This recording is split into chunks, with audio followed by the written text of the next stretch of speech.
Welcome to the Open Psychedelic Conference. The elevator ain't working, so you go ahead and run up the stairs a few times. Try to breathe.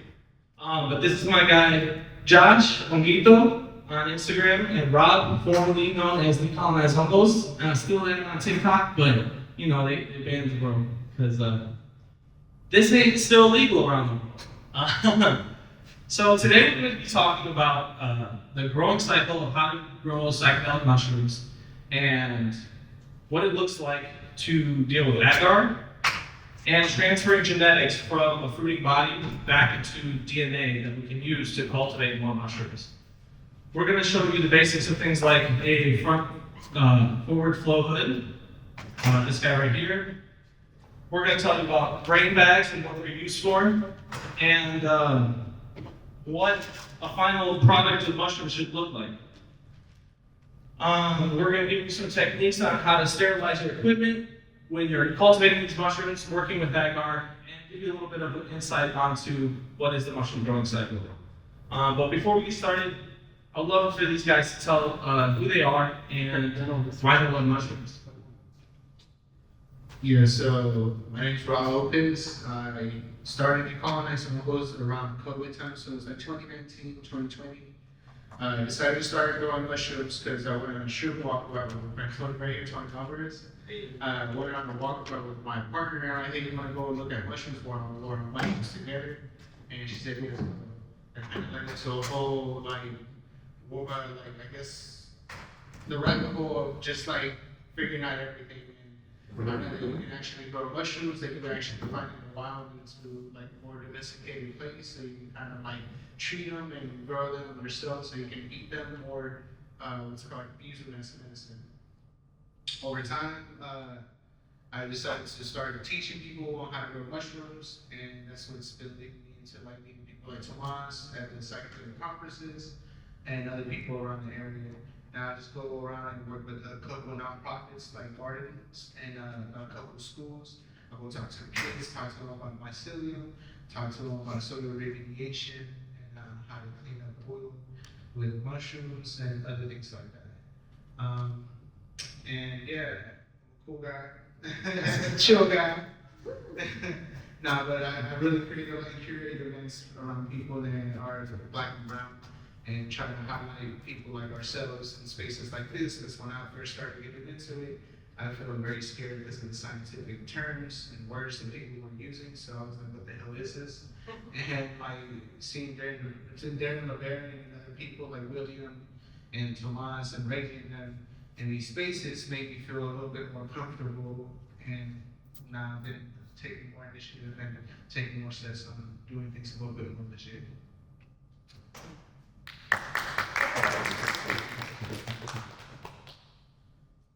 I'm still new with it. So this has been my second year of great shot that I hope I can beat up. So I originally come from cannabis, and like the fine gentleman before us talking about cannabis, it's kind of lost its medicine, and working in it, knowing the ins and outs, and I'm not really agreeing with how it is now. I kind of decided to step away, find the other medicine that can really help me. During the time that I was starting this, my grandma passed away, and it was interesting because I took my real first hero dose, and I had an experience that I probably never had again. But during that experience, I was having conversations with her, and she was telling me, "Hey, like, do this, don't focus on that other plant, focus maybe on other plants, and you know, make this yours." And so I did my research, right, before I started anything. It was tons of reading. Before I even included anything, it was tons of that, or legwork. Some inspirations that got me through this and where I'm today is definitely Bear. I don't know if you guys are familiar with her. She wrote Fungi. She was definitely influential to me. Obsidian, and Scorching. These people have been with me from the beginning. Giving me insights, and yeah, after doing a lot of research and reading and stuff like that, I run into Michael's, and I see his life, he's talking about testing. I'm like, testing? What are they testing for? What is this testing about? Like, are they doing this? I mean, so like bacteria and molds, and I want to see what's going on. So, I want to focus on plant pathology, but he's talking about testing. So, what are we testing? So after he broke down what he's testing, he helped me out with my first test. And, told me, hey, you can pay me later. I'm going to get you on that test. So once that test, once I got that test, I'm like, no way, this is insane. All the information that they're providing to people, and why aren't people utilizing this? After talking to his mom a couple times, I got introduced to Rob. Didn't have that much conversation with Rob. I was still trying to learn. Like Rob was saying, I felt new. I couldn't come to people and just say, hey, what are you doing this? Why are you doing this? And so, Dane's saying, right, fuck around and find out. So that's what I did. And I'm here today, and I'm thankful for these people guiding the way and really giving me this opportunity. Okay. Thanks, Lord.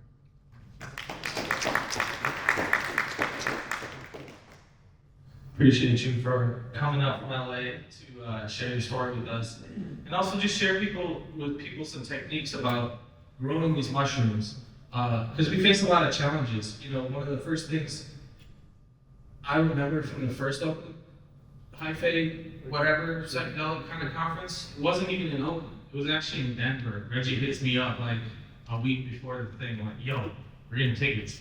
Go down to Denver. What the fuck are you talking about? We're throwing a conference, somebody's talking shit in Denver. We'll just throw a conference of our own in Denver, fuck them.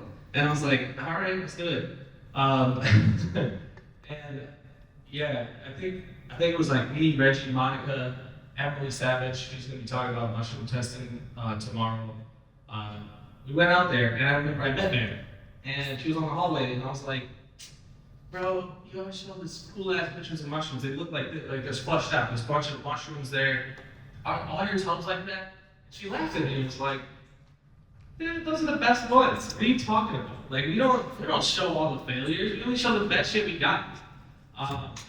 And that was really humbling. I was appreciative, because she was like, most of this shit is failure. You have to learn how to fail so many times to get good at this. And a lot of people feed you this false narrative that it's just going to go perfectly on your first time trying.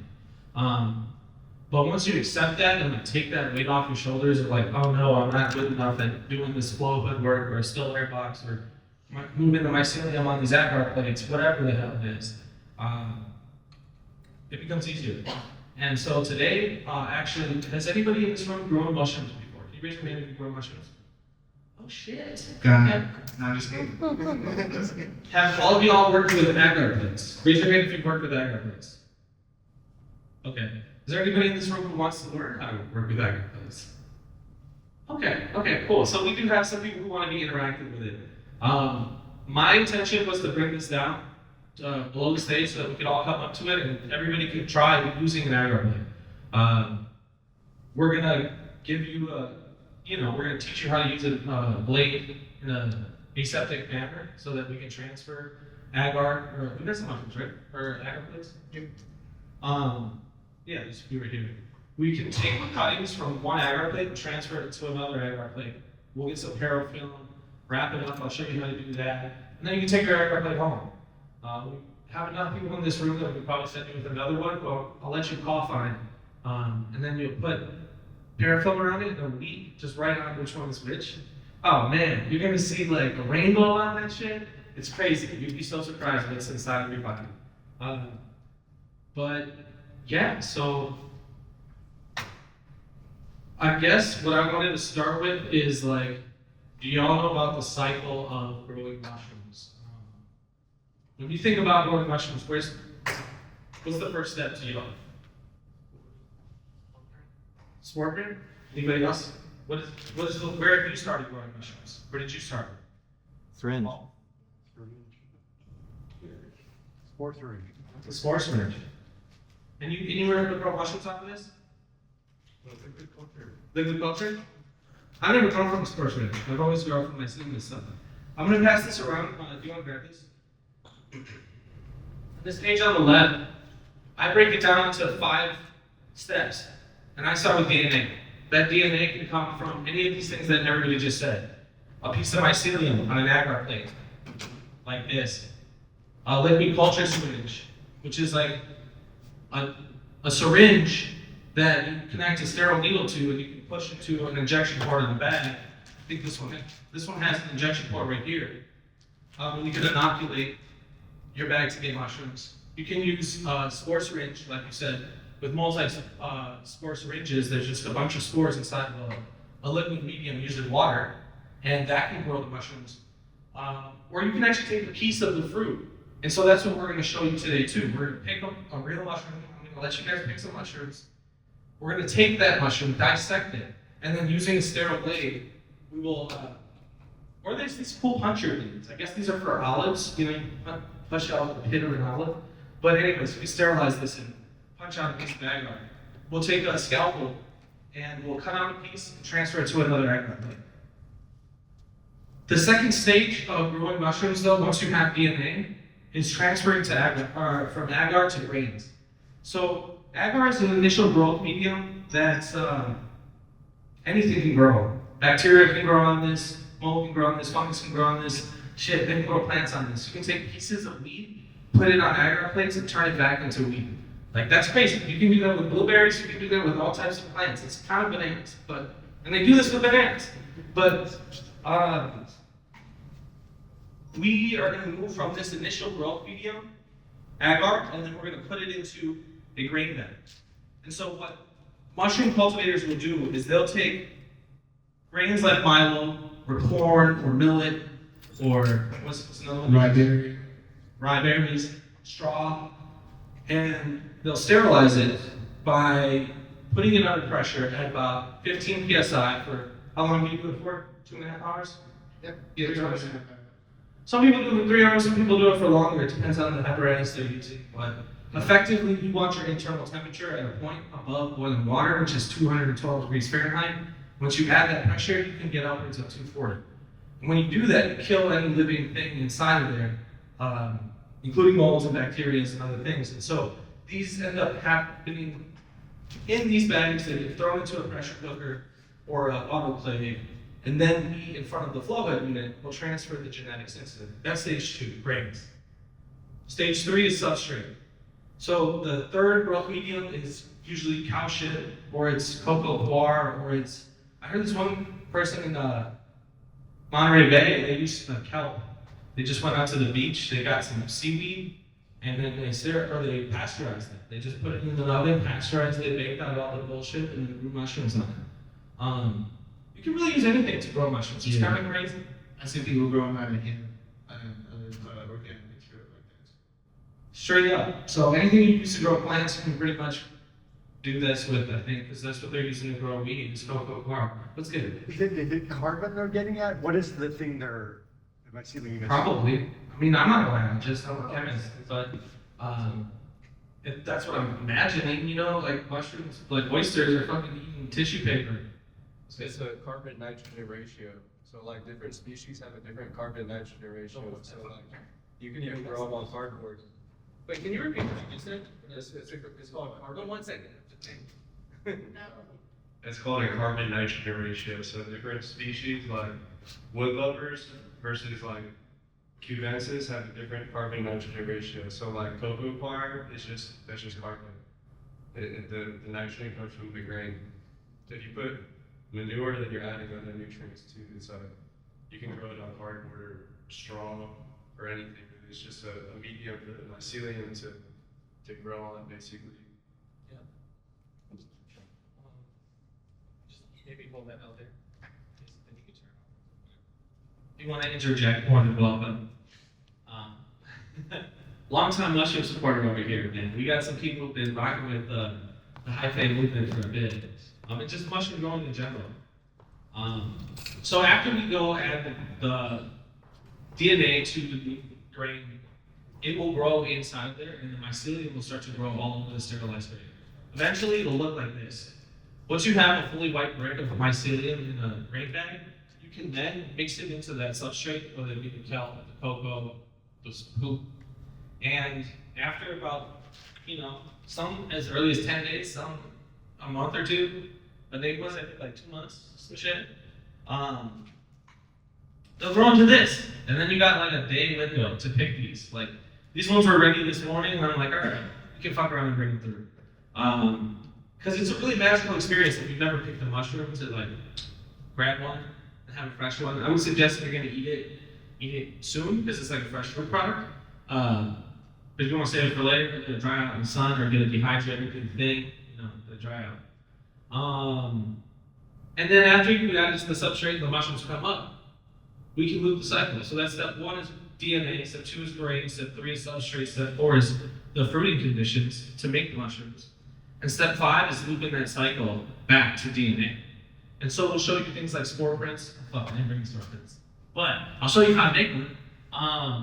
We'll show you the agar and what it looks like to transfer the DNA from there onto there. So I guess we turn on the Flowhood and then do we turn this sideways so that they can see a side profile of like what's going on? Or just maybe move it this way, I don't know. So then maybe if we're sitting here, doing the work, we'll just like see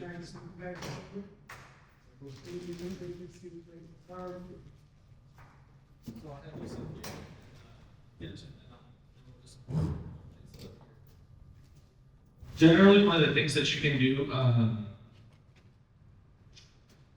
to make sure that your agar plates stay within a sterile environment of the Flowhood is to use racks. Some people will use like a cookie baking sheet rack that will be elevated, so your agar plates are sitting here. This device here, I'll let you talk about this device.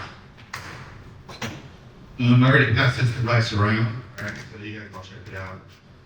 So this device is, I think it's my option of sterilizing my working apparatuses, right? Whether it's the punch or whether it's going to be my scalpel, right? And not to say that fire doesn't work. Fire does work, right? That's essentially what I'm doing. I'm just making heat in a different way. But this is an induction coil, and if you guys really check out all the parts, you'll see how it's made. It's always suggested, say, hey, if you guys don't like the box, go make your own. You guys can make this. They do sell the parts on Amazon. I haven't made mine personally yet, but this is a thermal helix induction coil box. He offers them, he sells them. I won this from the 2023 High Bake Cup, the only agar battle that matters. So, that was just a run joke, but these will heat your plate up, get it red hot once you put it in there. It does have a kind of like almost like a kill switch. If you go too far deep into the induction coil, it'll just literally shut off on you. So there's that little sweet spot that you kind of have to find with it. And everyone's different, right? Every blade is different. So you might have a longer blade. So just be mindful of like how you're using that box. Power it on really quick, and there you go. Like Tomas was saying, maybe we can have you guys come here and use it. Yeah, do you think we can play it? That's good. And then also, if y'all are down, the last group had everybody come up to the front so that we could have a conversation. We could like kind of curve the joint a little bit so that we can really communicate with each other. Because I do want to bring this down to the front and have everybody try this. So if you're down, we can like make a little semicircle in the front. Then you guys want to shoot it in good bag, good bag. Yeah. So my question was, so that's blowing sterile air. How far away you get where you start getting air? Y'all really close. Or like how many term? So one of the things that I learned early on with using a Flowhood is you can check whether or not you have laminar flow by holding a lighter or an incense or something like that in front of you. And I wish I could see this over here. But basically, hold the lighter so that the red part is towards the fan, because otherwise you're gonna burn your hand. But you can actually hold it out here to see where the flow is moving in this direction. At a certain point, it stops moving the direction you're trying to have it go. But it's still generally moving in this direction. All the way out here. I try to stay within like 10 inches of the Flowhood at most, because the closer you are to the filtered air, the less you're going to deal with contamination. And actually, what I think is going to be most important in watching what we're doing here is getting the side profile, because the concept of aseptic technique is you have to think like you're 10 million times smaller than you are. And on these plates are the capacity for all the resources in the world. Like imagine if you just woke up and there's millions and billions of dollars just chilling around, and all the food in the world, and all the resources, and all the cars, and all the stuff. Like that's what an agar plate is. So these little bacteria, and so they're going to multiply. They're going to figure out how to use these resources and do whatever the fuck they need to keep moving. And so this exists at such a microscopic level that you have to think about how you're moving your hand around this plate, because little dust particles that fall off your hand have the capacity to land on this magical land of agar that will allow them to multiply at a ridiculous rate. Sometimes you can put like a LED light or something above it, and then that way you can at least see what dust particles are going around it. That's what I do. I kind of DIY a line on the side of my table, put it over it, so that way if I see where there's falling, at least I can see it before I put it on petri dishes. Or at least to clean out the room a little more too. So, same thing with Rob. I just didn't DIY mine. Flowcube, I don't know if you guys have heard of Flowcube. Guy's great, amazing. If you're ever interested in meeting up your first blender or Flowhood, I would definitely suggest him Flowcube. Yeah, I had a 2x2 like this. I had the light on top of it, and exactly what Rob said. I would just watch to see if there's any dust moving. If there was, I would probably stop doing my transfers just because I didn't want to contaminate, right? And like Tomas was saying, these particles are everywhere, right? So it's like, how can I prevent these things from dropping on my plate and ruining the space that my ceiling needs to cause?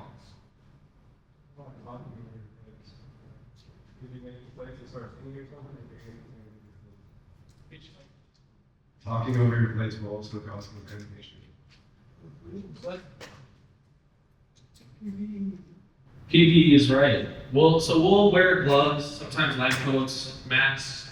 There's levels to this shit. There's definitely some people out there who will scrub up their whole body, treat their space like a BSL-2, BSL-3 lab.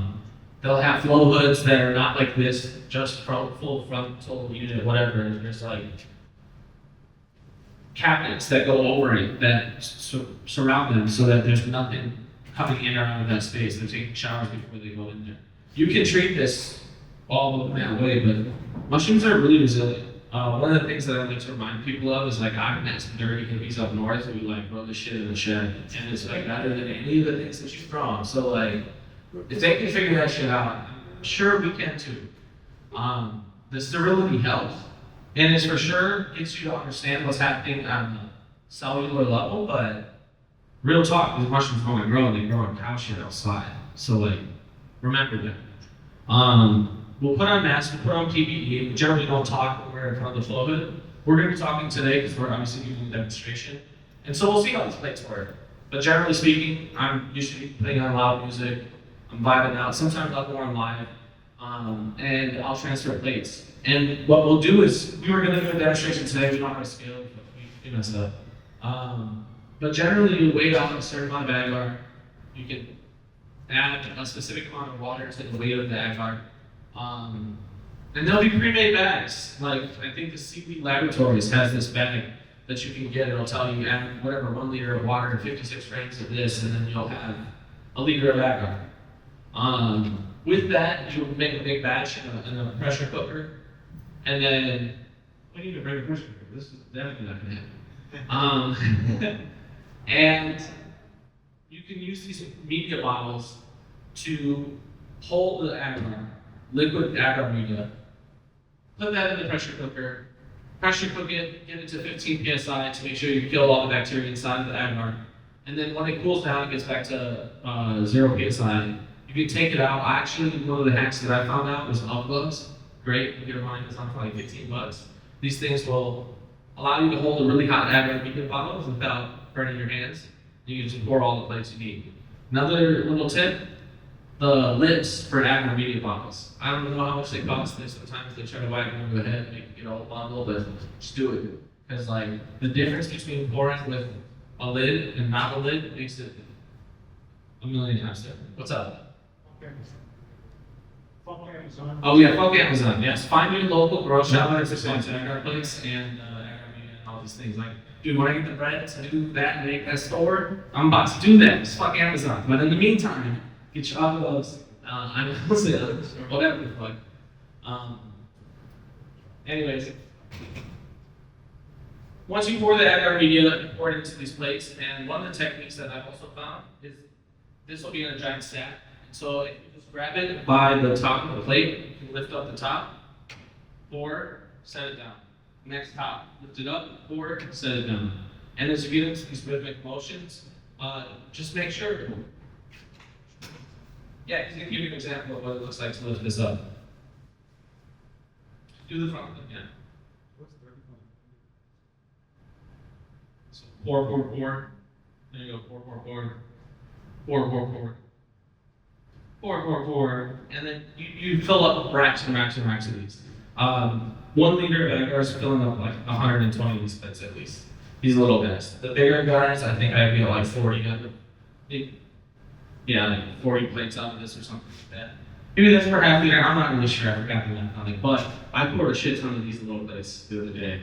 I use a lot of them to grow mushrooms, but I brought some for you here. So, Rob, do you want to give us an example of what it looks like to transfer on this plate?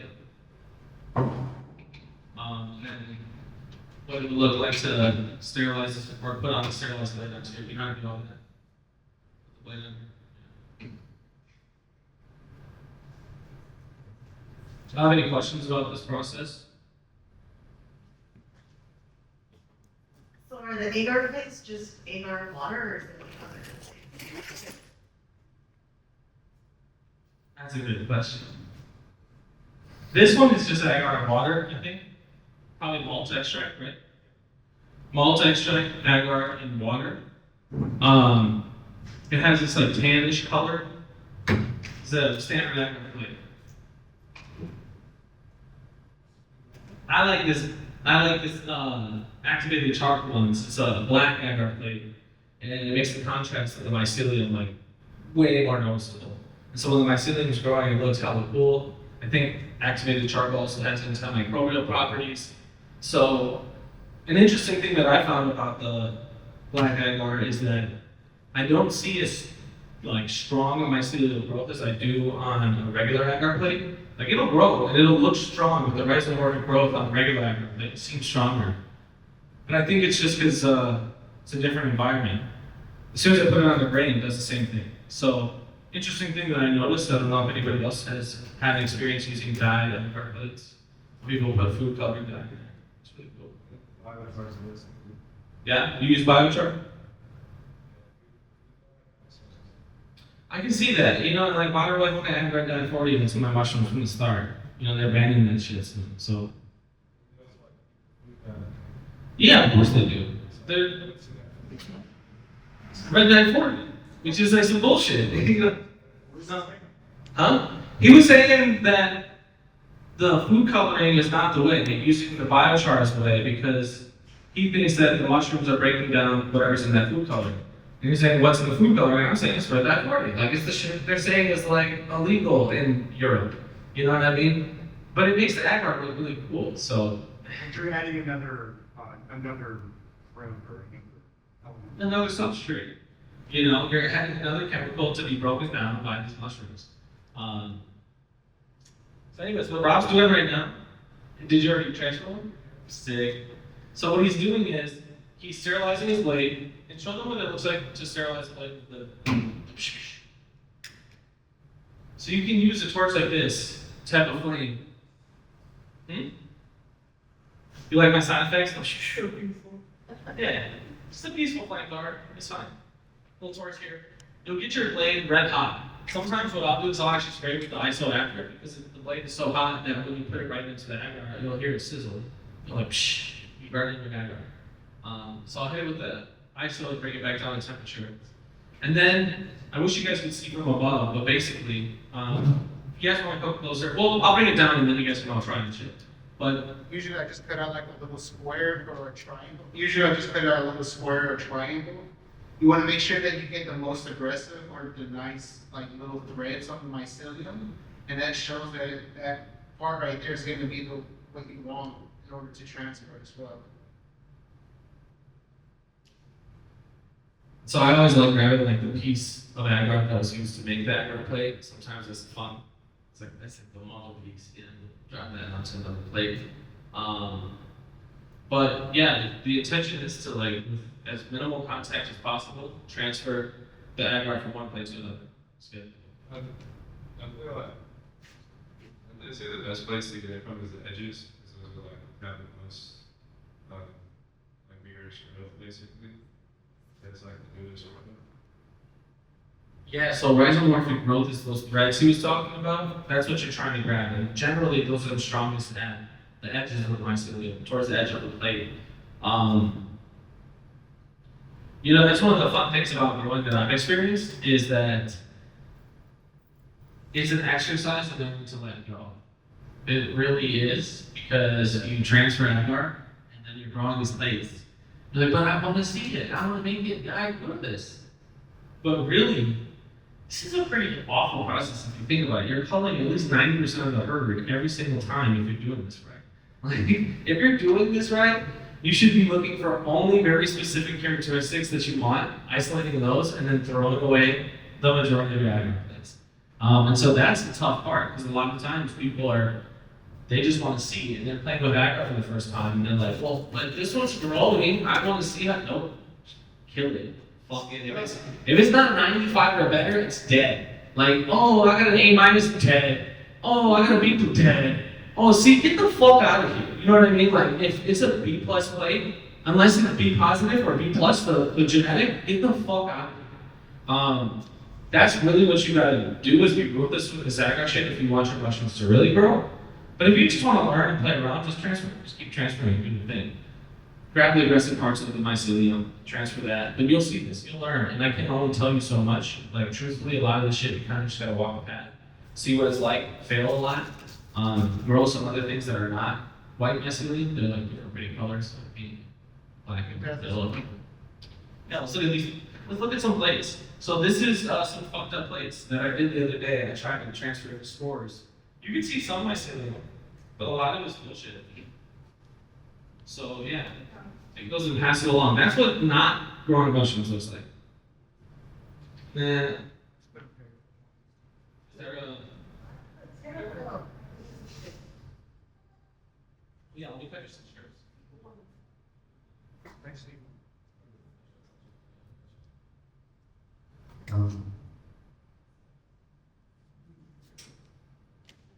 There's not one way to do this. Only one way. So if you're reading something and it challenges the way that you're normally used to doing it, I mean, the only thing to do is try it, see if it works, right? But just suggest that there's only one way, like Tomas is saying. Only one way. There's people up there in Northern California in the shed that doesn't have like a lab grade environment, and they're over there growing probably more beautiful places than I am, right? So they understand what I'm sealing it, right? And then again, it boils down to your species, right? Like most of the time we're talking about cubensis, you know, there's, I want to say about, I think it's more than 200 plus species of psilocybes. So it's like, to generalize and say, no, this is the way, this is the way, this is the way. I mean, yeah, for you, but for the next person, maybe it's not. So, you know, with all the stuff we're talking about, it's not the way, it's the way, it's a way, it's the way we do. Yeah. Yeah. But it's a way. I've done this shit. It works. It's crazy. Like I took a piece of that card and I had another card that shit on brains and that shit on cocoa. And then I grew mushrooms that I could trade people for all sorts of things. You know what I mean? Like you can use this shit as money. That's crazy. I hope you all understand that we're in Oakland, California in 2025 for the past 5 years. psychedelic mushrooms have been decriminalized, which allows us to freely gather and grow these things. This is like my fourth time talking about this at an open psychedelic conference. Like, we've been doing this. This is a thing, you know? The community's learning. Way more communities learn how to grow these things. It's becoming super accessible. And so it's really incumbent on y'all to develop this relationship with these mushrooms, because more people are going to want to learn. This is your community too, you know? We're from, well, I mean, presumably y'all are from here. Maybe some people are from out of town, came to visit, but still, we're from California. We're living here in a space where this is effectively allowed. We're allowed to explore our own minds. We're allowed to grow these medicines. And so I hope you can gather whatever you can from today. If you have other questions, we have 3 resources right here of like people who know how to do this, who've done this. We're building spaces like Obsidian Healing Camp, where you can go there and learn how to do these things as well. Talk to community. You can go to a coma. You can go to Zydur. There's churches here in Oakland, California, where you can learn more about these mushrooms. We're at the damn conference at the Kaiser Department. What's happening? It's good. Fuck. Sorry. Just, you know? I'm grateful. I'm very grateful. Praise be. Small comment. I got a question, Tomas. What if they don't have a floodlight? Ah, there's these things. They're called still air boxes. Fuck Amazon, but you can buy them probably on there. Yeah, sorry, I hate to go to Amazon, so But it's you like know, Amazon. there's more mushrooms, just buy from them. There's a company who does that. Yeah, and they're probably being special, you know what I mean? These motherfuckers gotta eat, and like, that's just cheap, so, whatever. You are quick, use my coupon code. But we have these things called still air boxes, and so the concept behind this is a rudimentary version of this. What this creates is an area of sterile air, where when you're maneuvering tools or transferring genetics, nothing else is getting into that space because air is pushing it out of that space. If you drop something, gravity's going to drop it down, but the air is going to push it out so it doesn't land on the air space. But when you don't have access to a Flowhood, a still air box will allow you to use isopropyl alcohol, a 10% bleach solution, not at the same time, but that shit dry. You don't want to be creating like noxious gases and shit. But yeah, straight up, mixing solvents can be dangerous. So just do some Google research before you start doing weird shit. Don't use the torch with the alcohol in that box. Definitely not one made out of a tub. I know some people who've done that, and it blows up, and they create a little bomb in their house, and they like miss their eyebrows for like a few weeks and shit. It's like a whole thing. Reggie loves to tell that story. That's how you fucking learn not to do that shit. Using the thermal helix is a much better option for a still air box because you're using induction. You don't have to turn on a flame, but you still want to be careful because like that's an ignition source. If you're spraying around alcohol, you're still creating a bomb. So be careful. Let's give you a few of these. So we're gonna watch from the side. We're gonna watch from the side as Rob does this again in the still air box. Effectively, what you want to do though is let this sit for like 15 minutes. Before you go there, you want to set it up, wipe it down, spray your alcohol in there, spray your bleach in there, whatever, do your thing. And then let it sit for like 15, 20 minutes because all the particulate matter that's in there will settle to the ground. At this point, go back in there, maybe do a little bit more spraying. Just be a little bit more sterile. You have to be careful with this. And then your movements are even more particular that you have to be aseptic with your technique because there's turbulent flow in there. There's so much going on where you're basically trying to be like water, like real soft, transfer, real slow. You have to be extra careful. This process is going to take you 10 times as long to learn as this process. This shit just costs like $300-400 starting off where this might cost $30-40. And so more accessible, way more efficient. It's just one of those things, you know. What do you think like gold score setups about? Well, even gold scores setups about after 15 minutes. No, probably not. Maybe. So like word of ethics. It could. Yeah, like gold scores like typically you want to wait as long as possible. But the other thing is like certain still air boxes, like kind of this one, it's kind of sealed, so you can see the size every time he moves his hands. They're like moving, so it kind of creates like a pneumatic effect. So actually, every movement will kind of pick stuff up off of the bottom. Like a true still air box has like another hole, or the handles are like not so tight, so it doesn't create like an effect where you're moving air around every time you move your arms. So like every time you see it move his arm, you can see it moving around. I actually have an anemometer which measures air movement. I'll definitely do that at my house and see like what you're saying right now. Because I'm curious on that, right? Because right, Pneumatic effect every time you move his arm, you can see the size. And hippies grow this shit in the woods. I'm just saying. So like, there's levels to this too. I just want to be clear. No. That's a reminder that you have to have when you work with this, because so many people get hella like afraid of working with Agar because of the contamination rates. Because you're absolutely right. No, but you're absolutely right. When you see this moving, there's turbulent air. Like you're working such an uphill battle when you're not working with this kind of a unit. And so, literally from how far you lift up your hand when you're transferring to if there's air moving because of how you're moving your arm in the box, there's so many vectors of where mold spores or other contamination can come and enter the space. And as you were saying, what's your name? Manolo? Manolo was telling us about how the mold spores will actually settle on the bottom, and so they will like scoop it up as you're moving the stuff in there. So like, it might even be more helpful to spray after it settles, and then wait again, because that'll kill some of the bacteria that's on the bottom. Like, if you can do anything to skip this step and go here, I would suggest it, truly. I've also seen people use like box fans and then just put a filter behind it.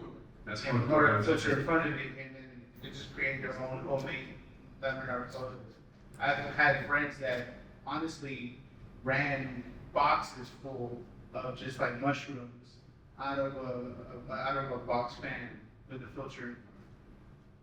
Yeah, what he's talking about is called Gordon tank. Yes. But also what you can do is you can put a towel on the bottom of your still air box that's soaked in bleach. And basically like when stuff falls to the bottom, it kind of kills the spores.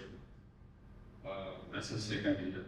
Yeah, that's kind of like, I just remembered about that. I used a still air box once, and then after that, just bottom flooded.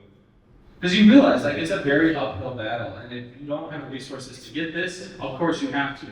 But truthfully, like, You're holding a jar, your hands are like sweat, and then you like drop your jar in there, and it's just like, everything is messed up now. yep, And then you gotta wait another 30 minutes just to work again.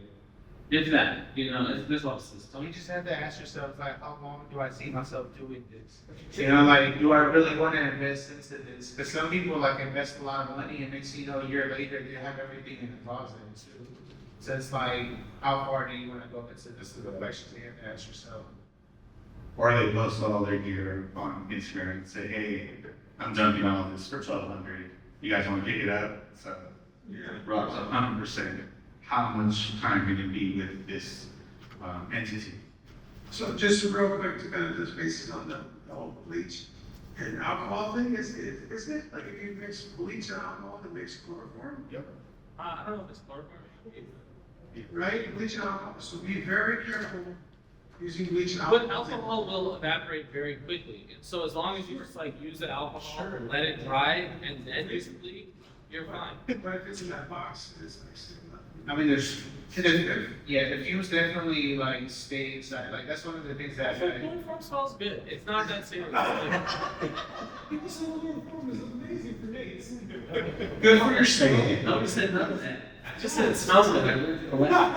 Just as Gordon, his tech for Flowhood is dirt cheap, and you can It's like You can purchase things on Amazon. Either you can go to Home Depot, which I don't support either. Home Depot. Yeah, exactly. But really, it's at the end of the day, it's a HEPA filter with a fan to a box, and it's blowing out a laminar flow, and you can build those very, very cheaply. I have one that was printed, 3D printed one. Where am I going with this? I don't know. You can do DIY. Yeah, exactly. And I mean, the Strumi has a lot of like PDF files too that I found where I've seen people build their own laminar flow lids, and people even create businesses that are building their own laminar flow lids. And eventually they just stop even growing because they're just making flow lids for everybody else. So, anyways, this is the next step in our process. We're going to take agar, we're going to transfer it to new agar plates, and little pieces of a single agar plate. I just realized that we got to get on the time. But with these agar plates, we're going to take small pieces of our original agar plate, transfer them onto sterile plates that we create, and usually you can get one to probably. Honestly, one agar plate, if you're doing it right, you'll probably make like 20 to 50 new agar plates. Like, real talk, if you're taking a small enough piece, it will grow into a whole plate. It's just waiting a little bit longer. So, agar, so yeah, we got this thing. I mean, I've never used it. But yeah, so I found this shit on Amazon. I know it's fucked up, fuck Amazon. But this is like an olive punch or some shit, for like punching olives and putting the pits in them or something like that. And it seems like you could sterilize this with a flame. Seems like the thermohelix, and then just spray it with alcohol, make a little punch. This will allow you to take precise little portions of an agar plate and transfer. This costs like $6. And like, why not? Like, why make your life harder?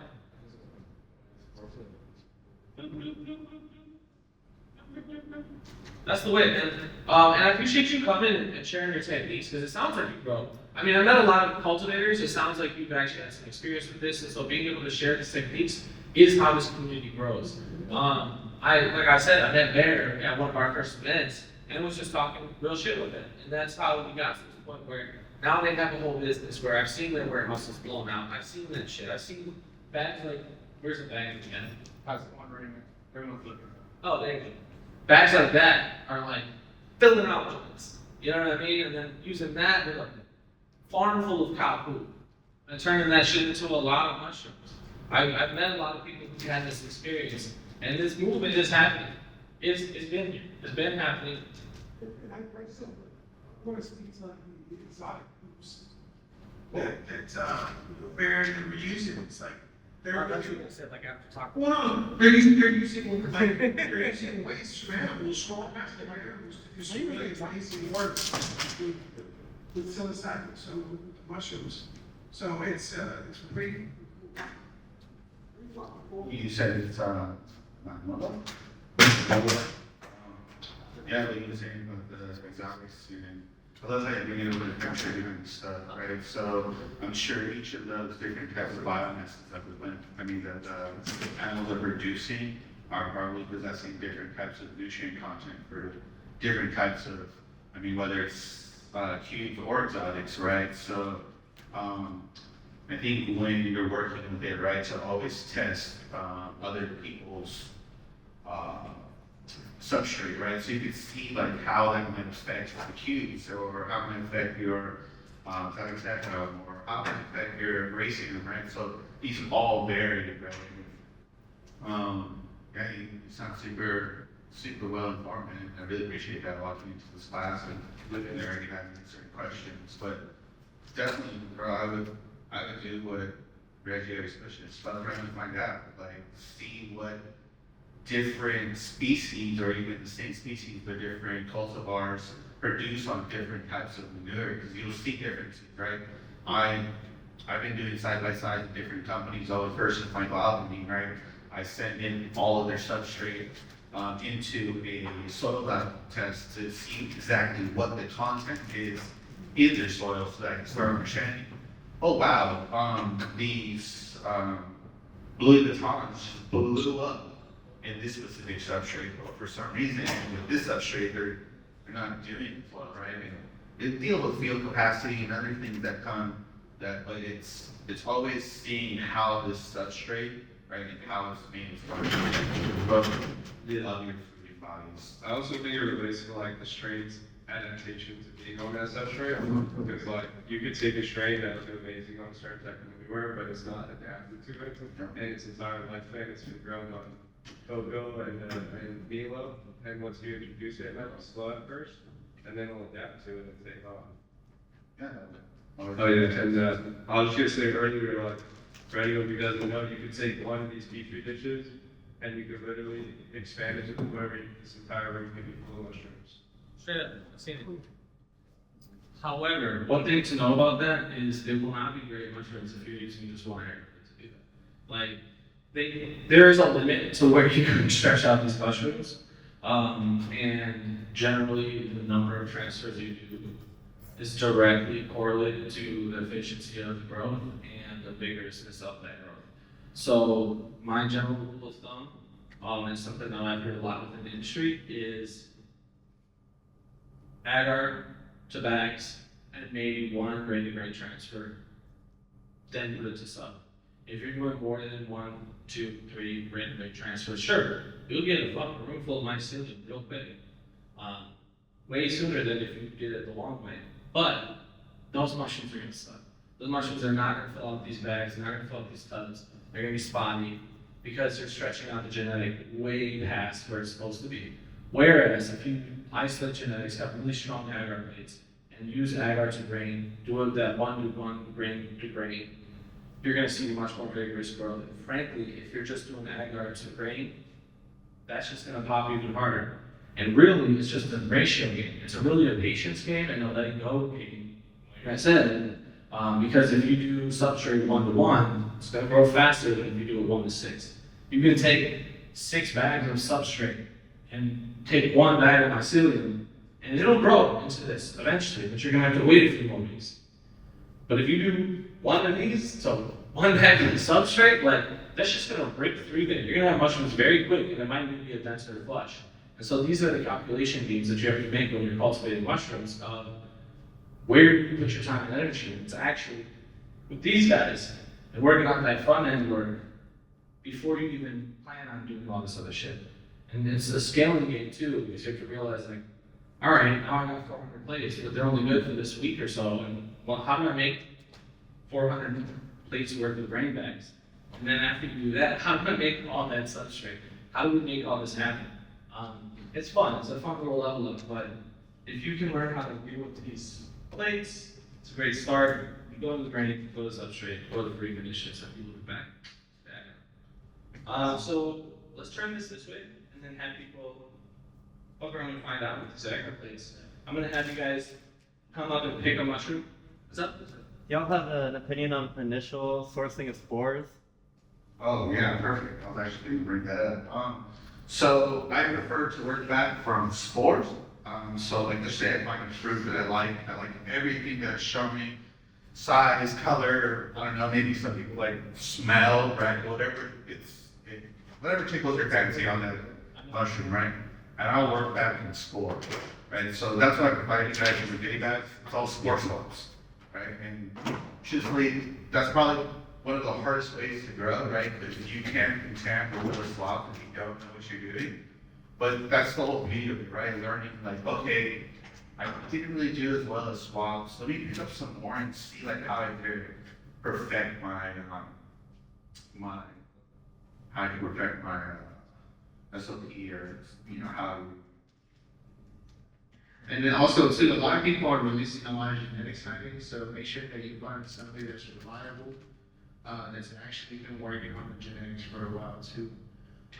Because a lot of people spend a lot of money just trying to buy the next hottest thing that's being heard about in the streets. Question over here. You guys have any experience growing canolas? 1 second. What are the differences they find? Repeat your question, please. You guys have any experience growing canolas mushrooms, and what are the differences they find? I do not. I'm actually getting into exotics right now. So, like, give me some time with that, and I could try to do something and see what's going on. But, yeah, it's one that I haven't touched yet. So I'm very interested. But you have grown other mushrooms though as well. Are there any differences in growing cubes versus gourmet mushrooms? Big time. Big time. There's a big difference in gourmet, just species and species. So, I guess what I would suggest is wherever you're sourcing this food from, to try to dig up some soil, get some soil samples, do a test, find out what type of soil it is, and maybe you can, figure out what's the next step to cultivating those. But, I mean, oh yeah, it's about to get a little mushroom smelly in here. Sorry, I just want to pull There are spores everywhere, so. But myself, I haven't either. I've only tested one with Oakland hyphen before, and to see the results compared to like regular cubes, it's amazing. To see a little tiny mushroom compared to like an 8 of something, it's like insane. So here's the funny thing about these mushrooms. Like, I generally like to be sterile when it comes to these things, but once you get to the stage of picking the mushrooms, honestly, I usually don't even bother with my hand. Like, I try to wash my hands beforehand, but like these things will grow so much, And then once I get to this stage, I've got like 4 or 5 flushes of just fucking scoop, scoop.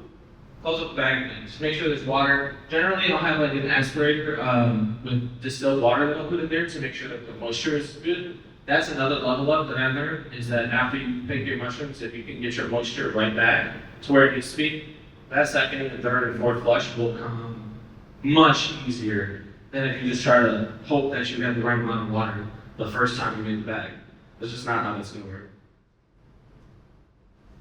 Another good tip, after the bee is colonized, it's not really gonna be the same thing. But after you harvest, what I like to do is spray the surface with nitrogen peroxide, and then put a casing layer, and then spray with nitrogen peroxide again. And basically, what happens is when it colonizes the casing layer, it kind of adds moisture to the entire organism. It's kind of hard to force moisture into it. Have you seen any stunting while putting that directly into the medium? Have you noticed any discolorization, any type of? So I find especially with varieties that have full canopy, and you harvest and it's it messes up the whole surface, or with varieties that sporulate, and the surface is kind of messed up.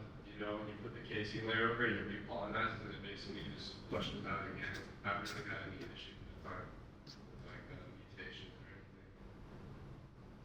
That's a cool trick. I'm gonna try that.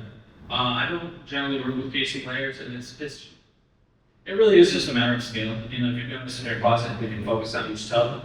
You have the capacity to try these minor differences to create a perfect environment. Depending on if you're working with a bag, it's not as easy to get back into a bag as it is with a tub or with a shoebox.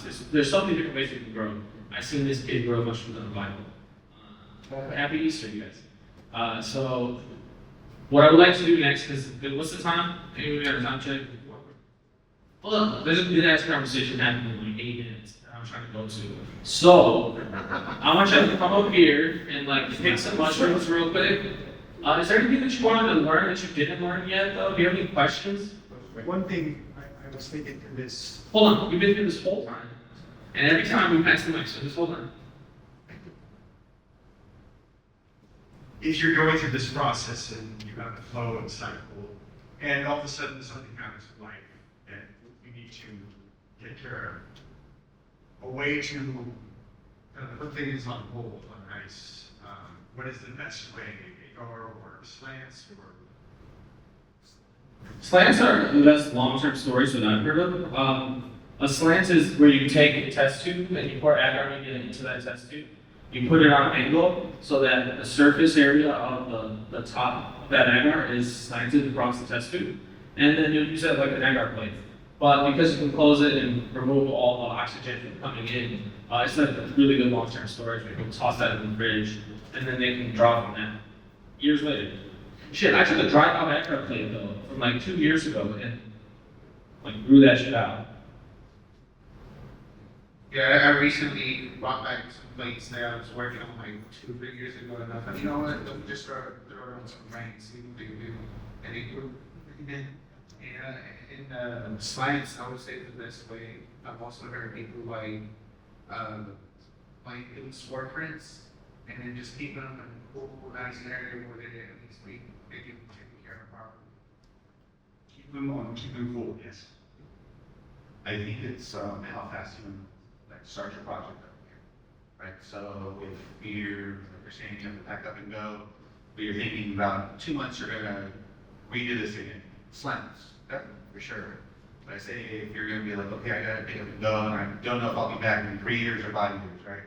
I would suggest prints or swaps, right? Because those are gonna be the longevity of it. So it depends on how, I believe it depends on how fast you get back to work, right? And then, like Rob was saying, it is temperature based, right? It's where you don't want to break the cellular membrane of the spore, right? So you definitely want to regulate your temperatures and make sure that you're not going somewhere where you just pop all the spores. And it's like, why isn't it working? Why is my swab not working? Or why isn't it working? Well, you kill your spores, the print's still there, but the spores are there. So, I mean, it's just how fast the back things. All right, can you grab the to-go kits for everybody? Oh, you already got them? Sweet. So do you want to open them up and let people know what's inside of them? Grab it and do the thing. Also, if you guys want to come line up, I want y'all to pick some mushrooms. Good thing. Has anybody in here never picked a mushroom? Or magic mushroom? You all picked a magic mushroom? You've never picked one? Raise your hand if you've never picked a magic mushroom. You have. You've never. What street is it? No? You're lying. Alleged street. What street is it? These are Buddhists.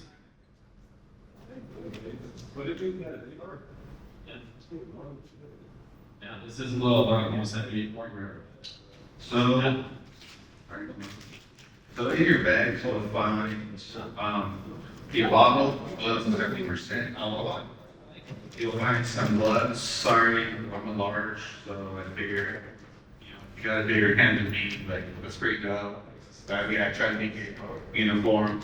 You get 2 plates, right, from my dog, you get my dog stickers. You should have an SOP in there, SOP QR codes, 2 parafilms, and I don't know who's going to win this, but I have a pink Agar plate here and a black one, so you don't use the food color, you probably get it. You use the black one. But yeah, that's what you guys are getting your kid.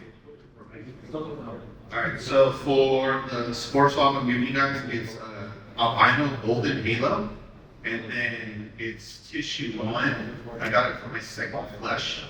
Some of you might get a 37, and some of you might get a 47. Those numbers are going to be what it was when it was wet. So essentially, right, I like the size of them, I like how they look, right, the presentation. So I swab all of these 2 different mushrooms, and that's what you'll be getting. You can store these swabs, like I said, in, I want to say like room temperature, don't go above room temp, but yeah, essentially you should be getting fruits that are about 37 to 47, depending on how you keep your environmentals, what kind of substrate you're using. I put, like I said, stickers in there for the company if you want to reach out to them, like the alchemy. Yeah. So, anybody else got questions?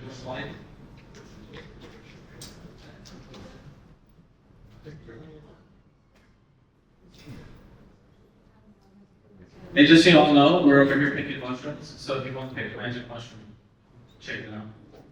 Okay. That's slow. And you guys want a goodie bag? Or this still want a goodie bag?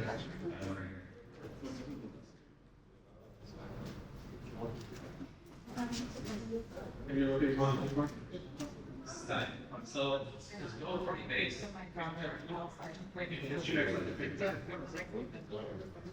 you're getting, two links, swab, nice, your thing. That's a fresh mushroom, so that means I can start. 3 days. Oh, you keep it work about. If you're not in this next 3 days, I want you to put in the sun or something. But that's a microdose like that. I couldn't enjoy that. Like walk around tonight, you have a magical experience. You want to grab another one? You're more than welcome. All for it. All right. I already know. All these things you have to wait time.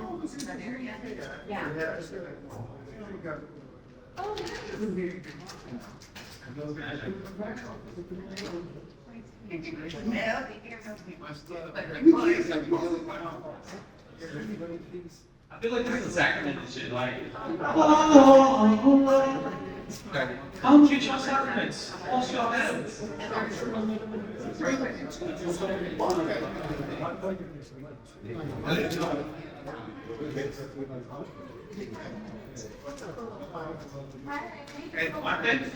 is the one that reminds me of that contact section. Like I saw this mushroom coming. Yeah, so I'll be there for a